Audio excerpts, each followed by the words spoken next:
निर्माण के क्षेत्र में भी कोयम्बटूर संपूर्ण तमिलनाडु को आप सबने महत्वपूर्ण मैन्युफैक्चरिंग हब के रूप में ख्याति दिलाने का काम किया है। मुझे बताया गया है कि इंजीनियरिंग उद्योग, पंप मैन्युफैक्चरिंग, स्मार्ट मशीनी उपकरणों के निर्माण में भी कोयम्बटूर के उद्यमियों का कोई तोड़ नहीं है। हमारे मध्य प्रदेश में भी टेक्सटाइल, गारमेंट इंडस्ट्री, ऑटोमोबाइल और इंजीनियरिंग उद्योग तेजी से विकसित हो रहे हैं।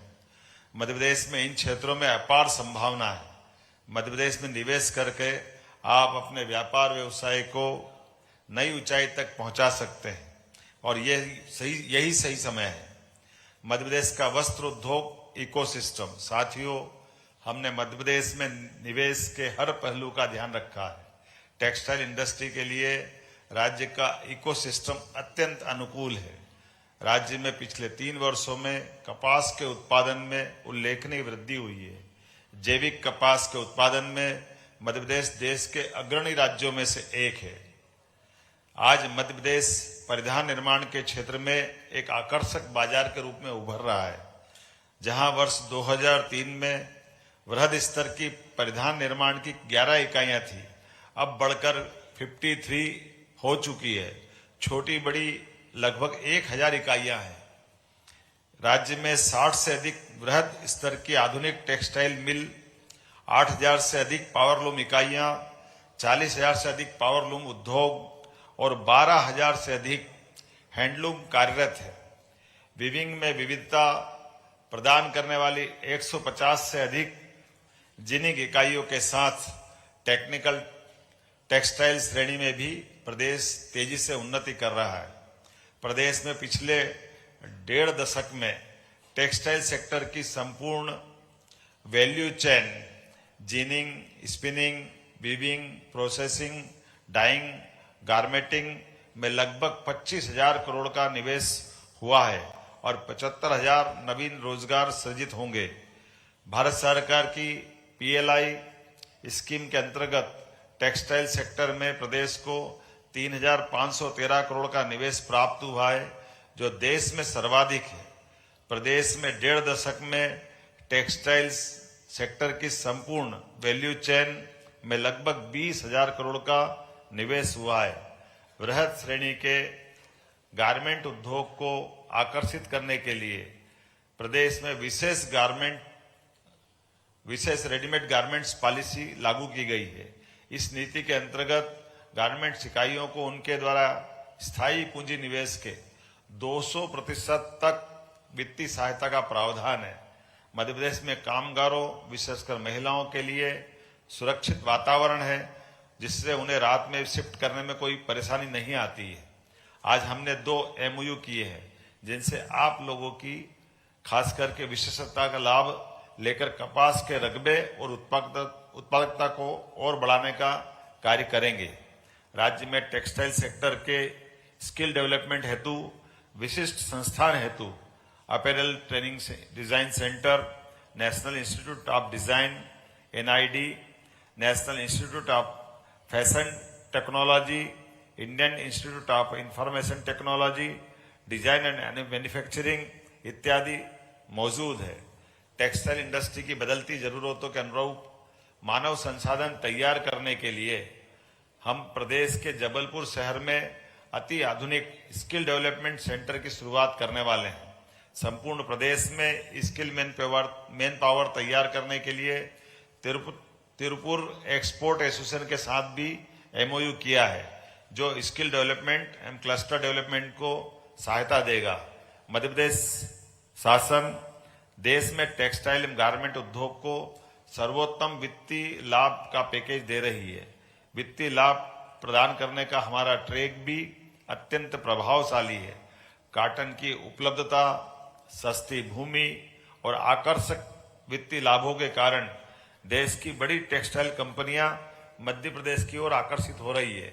Varthaman, Trident group, Nahar group, Oswal group आदि कुछ बड़े नाम हैं, जिन्होंने मध्य प्रदेश में अपनी विश्व स्तरीय इकाइयां स्थापित की है।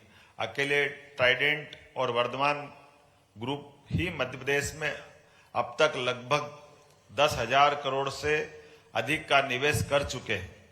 विश्व की सबसे बड़ी टॉवेल बनाने की इकाई ट्राइडेंट मध्य प्रदेश के बुधनी में स्थापित है। यहाँ प्रतिवर्ष 25 करोड़ टॉवेल बनाते हैं। साथियों, यह हमारे लिए गर्व का विषय है कि तमिलनाडु की तरह मध्य प्रदेश में भी पीएम मित्रा इंटीग्रेटेड मेगा टेक्सटाइल पार्क को स्वीकृति मिली है। धार जिले में 2100 एकड़ से अधिक भूमि पर स्थापित किए जा रहे पीएम मित्रा पार्क में वस्त्र उद्योगों के लिए उत्कृष्ट बुनियादी ढांचा, प्लग एंड प्ले सुविधाओं के साथ साथ प्रशिक्षण अनुसंधान सुविधा भी उपलब्ध कराई जाएगी। पीएम मित्रा पार्क में बिजली एवं पानी में विशेष छूट दी जाएगी। वस्त्र उद्योग इकाइयों को बिजली 4.36 पैसे प्रति यूनिट एवं 25 रुपये प्रति किलो लीटर की दर से जल उपलब्ध कराया जाएगा। आपको जानकर खुशी होगी, इस पार्क की प्रारंभिक चरण में अब तक 6,900 करोड़ रुपए से अधिक के निवेश प्रस्ताव आ चुके हैं। ऑटोमोबाइल, ऑटो कंपोनेंट एवं इलेक्ट्रिक व्हीकल्स का हब बनता मध्य प्रदेश। बात अगर ऑटो इंडस्ट्री की करें तो मध्य प्रदेश में 10 से अधिक OEM तथा 200 से अधिक ऑटो कंपोनेंट निर्माण की उपस्थिति है। राज्य में कमर्शियल व्हीकल निर्माण क्षेत्र में कई कंपनियां कार्यरत है। फलस्वरूप कमर्शियल व्हीकल निर्माण हेतु जरूरी OEM एनसीआर की भी कई सारी छोटी बड़ी इकाइयां हैं। प्रदेश में ऑटो सेक्टर हेतु support infrastructure Indo German tool room Indore, the central farm machinery training and testing institute Budhni में, पीथमपुर में ऑटो क्लस्टर ट्रेनिंग सेंटर एवं ऑटो टेस्टिंग ट्रैक नेटट्रैक्स इत्यादि भी उपलब्ध है। 2000 हेक्टेयर में पीथमपुर ऑटो क्लस्टर में 25,000 लोग कार्यरत हैं। पिछले कुछ समय में ऑटोमोबाइल क्षेत्र में परिदृश्य काफी तेजी से बदला है। विश्व अब पारंपरिक ऊर्जा स्रोतों से चलने वाले इंजन की बजाय इलेक्ट्रिक मोबिलिटी की ओर बढ़ रहा है। ऑटोमोबाइल इंजीनियरिंग, इलेक्ट्रिक व्हीकल्स तथा इलेक्ट्रिक व्हीकल कंपोनेंट हमारे फोकस सेक्टर्स में शामिल है। राज्य शासन शीघ्र ही इलेक्ट्रिक व्हीकल्स हेतु फोकस्ड नीति भी ला रहा है। इलेक्ट्रिक व्हीकल्स निर्माण को प्रोत्साहन देने हेतु राज्य शासन इंदौर के निकट ईवी डेडिकेटेड औद्योगिक क्षेत्र स्थापित कर रहा है। प्रदेश में EV vehicles, commercial and 2 wheelers, 3 wheelers का निर्माण किया जा रहा है। मध्य प्रदेश में संभावना का प्रदेश। हमारे प्रदेश को खनिज संपदा, वन संपदा, जल संपदा, पर्यटन संपदा का भरपूर उपहार मिला है। उद्योगों की स्थापना एवं निवेश के लिए हमारा प्रदेश people friendly, development friendly, environment friendly destination है। देश के हृदय में स्थित होने के कारण प्रदेश की अन्य राज्यों से कनेक्टिविटी अच्छी है। प्रदेश में रेल से लेकर रोड और हवाई परिवहन की भी अच्छी सुविधा उपलब्ध है। प्रदेश के इंडस्ट्रियल कॉरिडोर्स, विभिन्न एक्सप्रेसवे गुजर रहे हैं। प्रदेश में विद्युत सरप्लस स्टेट है। उद्योगों के लिए राज्य में पर्याप्त लैंड बैंक भी है और साथ ही साथ हमारे पास 1.25 लाख एकड़ से भी अधिक लैंड बैंक उपलब्ध है। हमारा प्रदेश